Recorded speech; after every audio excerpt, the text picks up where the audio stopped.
Howdy, y'all. I'm Brylan. Something you may not know about me is that I am a health and nutrition nut.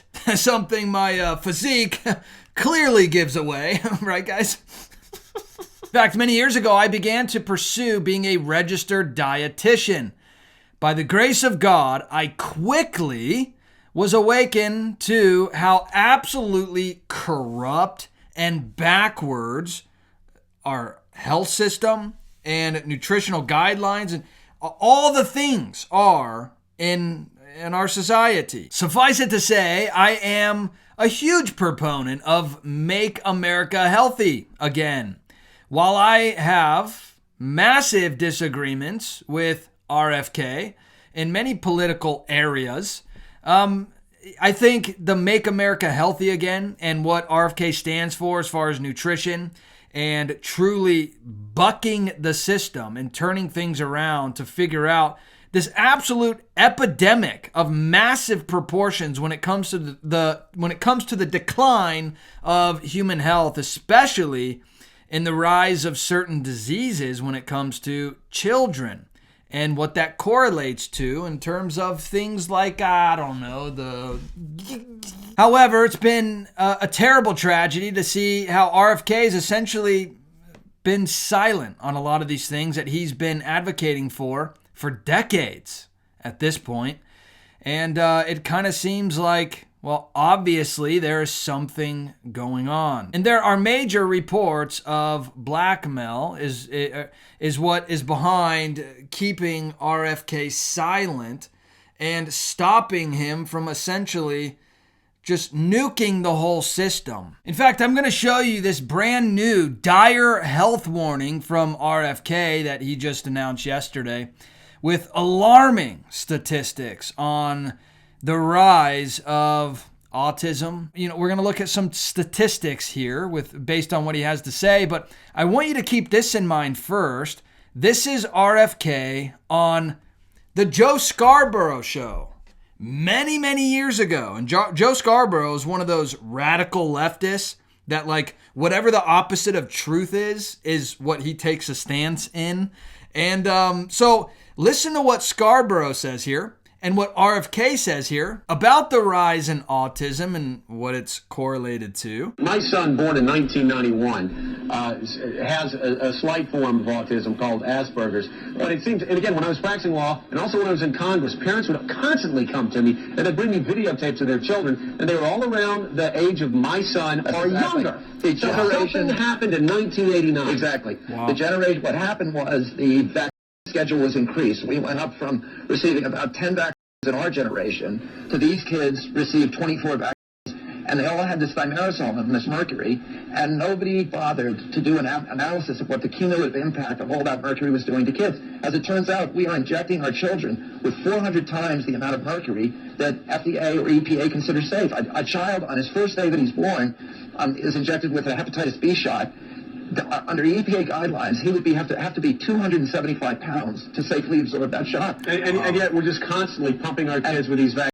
1 in every 2,500 American children had autism. Today, 1 in every 166 children have autism. Wow, 1 in 2,500. Again, we're going to look at some statistics in just a minute, but listen to how even someone like Joe Scarborough, many years ago, was questioning something that you're not allowed to question today. You're not allowed to have any other thought than the ones that they tell you you're allowed to have, which is just 100% full compliance to all the things, no matter what statistics, what studies are showing, and what damage is showing to be done by these things.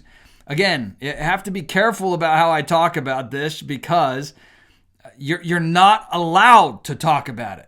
That's one of the issues here. As if you needed more proof on how evil most mainstream media is, this is why I love Ground News so much, because they show you how the left and the right are covering the news. In fact, look how the left wants you to think that RFK Jr. trying to figure out why there is an absolute epidemic of autism, this growing rates of disease in children. Look, they want you to think that this is a sadistic attack on children's health. Again, they do not want you to question what is killing you. And the right is telling you that RFK Jr. promises to identify cause of autism epidemic by September. Let's pray that that's the case. I also love how Ground News shows you exactly how biased each and every news outlet is. Their blind spot feature shows you when the left or the right isn't covering the news that you should know about. You can also see who owns each news outlet. If you go to ground.news/Brylan or scan the QR code on the screen, you can get 40% off the same Vantage plan that I personally use. Thank you for supporting the sponsor of this video, Ground News. It helps me to continue to bring you daily news videos that you can trust. And it's sad to see RFK just last month almost completely doing a 180. Again, major reports of things happening behind the scenes that has caused RFK to essentially do a 180 and go from saying let's have open discussions and figure out the root causes, the root issues behind things like this, to now recommending them. Well, he is at least still giving warnings that I think that we should heed, like this one from yesterday. Just listen to this new dire health warning from RFK that I think every American should hear, and we should be seeking answers. Some of the key numbers from the ADDM report. Overall, the autism is increasing in prevalence at an alarming rate. The study tests 8-year-olds who were born in 2014. And by the way, these studies are 2 years later than they should be.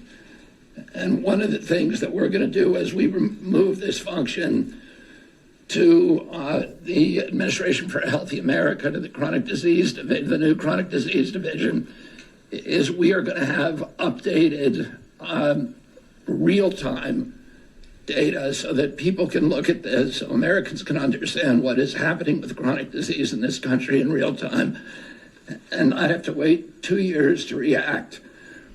We don't wait 2 years to react to a measles epidemic, and we should not, or any kind of infectious disease. We shouldn't have to do that for diabetes or autism. The ASD prevalence rate in 8-year-olds is now 1 in 31. Shocking. Wow. There's an extreme risk for boys.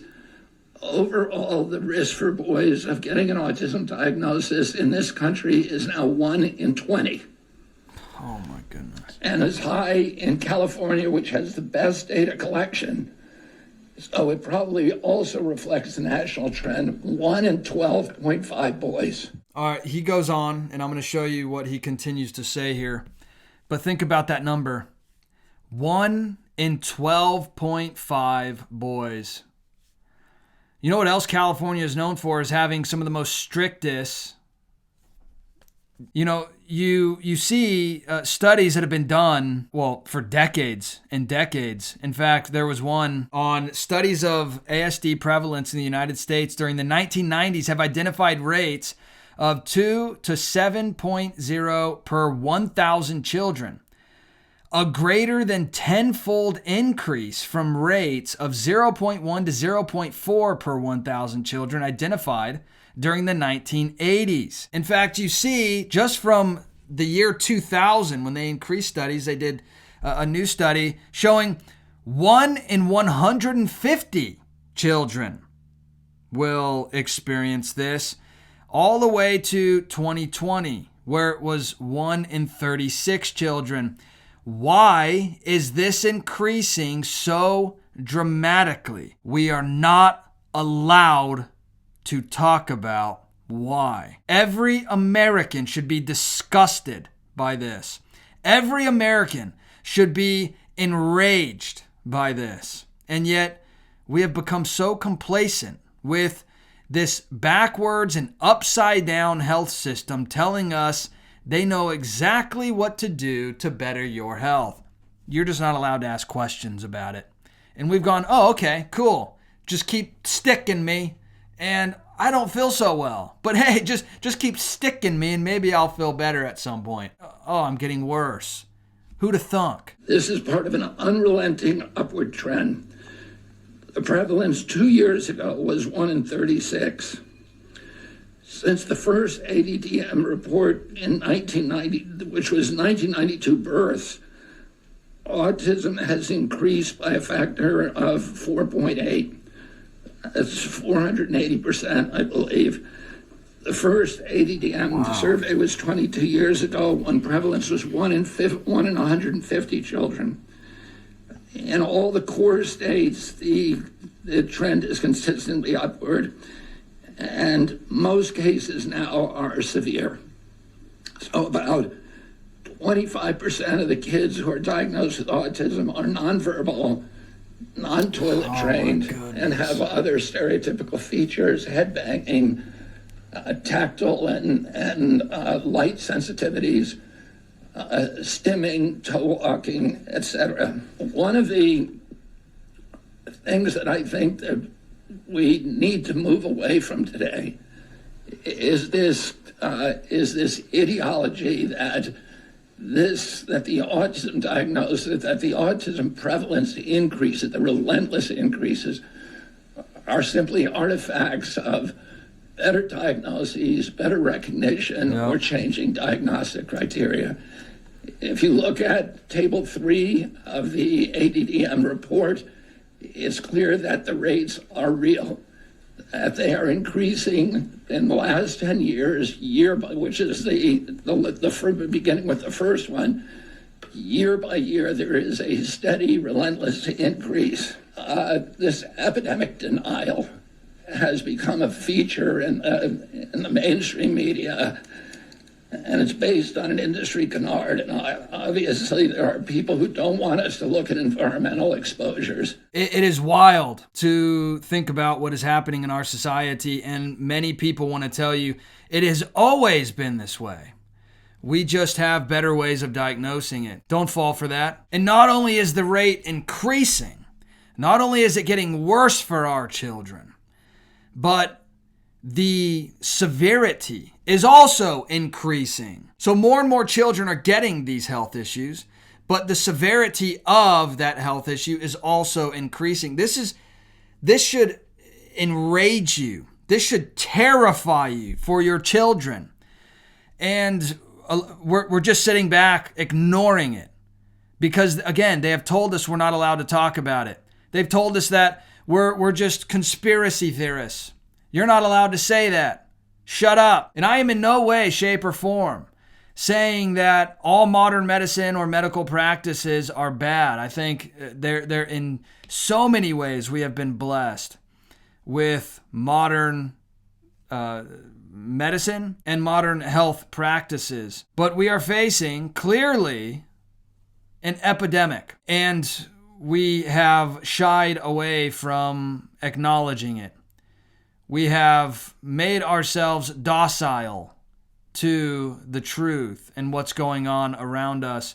And it is our children, the youngest and most vulnerable among us, who are suffering. The toxins that are being found in food, that are being literally put in food and labeled on the box of food. It should just say toxins, but instead they put names that sound fun and cool. My favorite color's blue, and it's in my favorite cereal. And countless of other toxins in our foods on the shelves of the grocery store that we just pick up and eat without thinking twice, because we've been told to just submit and ignore what this stuff is doing to our bodies. Psalm 127, verse 3 through 5 says this: Behold, children are a heritage from the Lord, the fruit of the womb, a reward.